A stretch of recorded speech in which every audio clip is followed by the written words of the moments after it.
Look, they did it before. And now the IRS is discriminating against conservatives once again, this time rejecting the tax-exempt request from a Texas-based Christian group. Why? Because their biblical beliefs sound too, quote, Republican.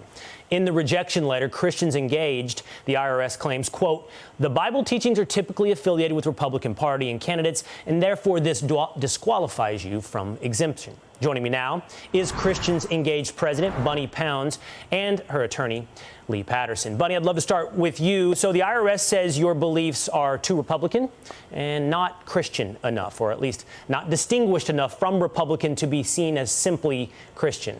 What are your beliefs?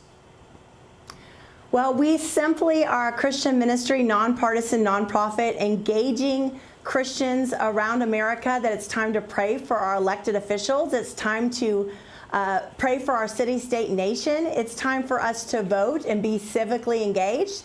And it's time for us to follow God into wherever we want to impact our communities, whether that's helping with foster care kids, whether that's working with human trafficking victims or helping with the preborn. There's so many issues in our nation, and Christians Engaged is there to engage the church and help the church awaken in this hour.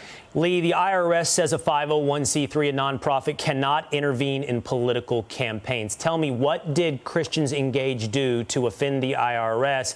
And what are some other examples of organizations who have been allowed to remain and keep their 501c3 status?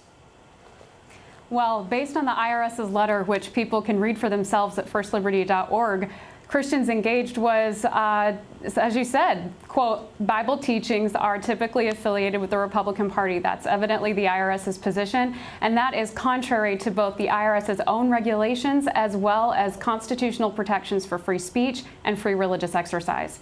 And there are plenty of other civic organizations across the country who do the same thing that Christians Engaged does, and it's illegal and unlawful to discriminate against Christians Engaged because of its biblical viewpoint. Okay, so Bunny, Lee, I appreciate you bringing us in on this issue. Let's now discuss why this is happening. In order to do so, let's talk to Jason Chaffetz, who during his time on the House Oversight Committee chairman investigated the IRS's targeting of conservative groups. He's now a Fox News contributor. So Jason, I remember this story. You remember this story. You were there. During the Obama administration, the IRS went after conservative groups. This isn't the exact same details, but does this sound familiar to you? It sounds almost exactly the same. There were some 400 organizations, Will, that applied for this 501c3 status. They were denied that.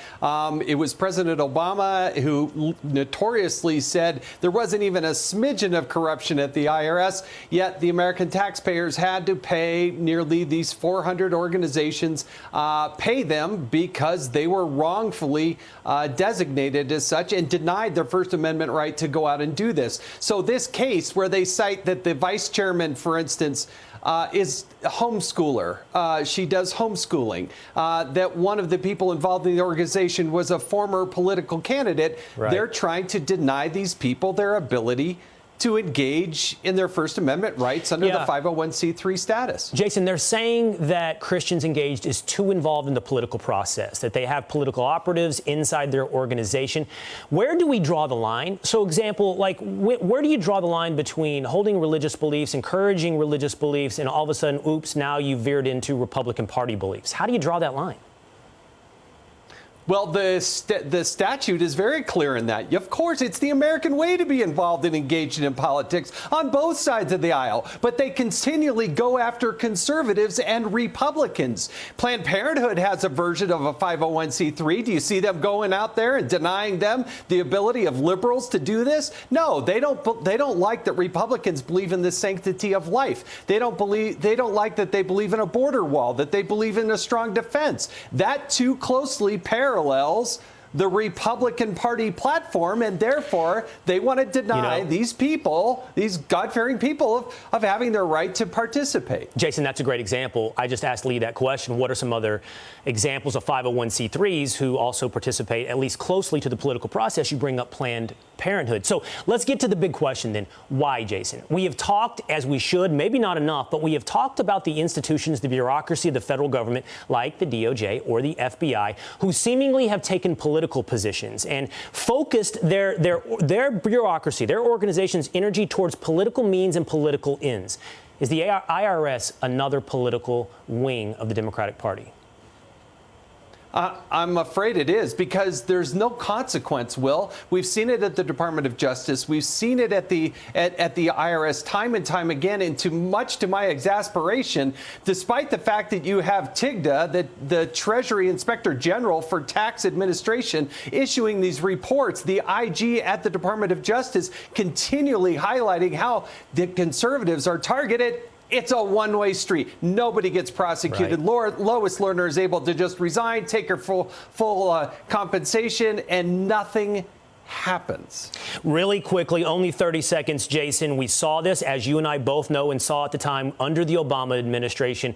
Do you think we'll see more of this, IRS targeting conservative organizations going forward? Yes, they need to speak up, and they need to go out and they need to sue the IRS and take them for everything they're worth. And the American people can't stand for it, but it has happened more than 400 times that we have documented. More than 400 documented times. All right, Jason Chaffetz, thank you for that experience and that knowledge. Good to see you tonight, Jason.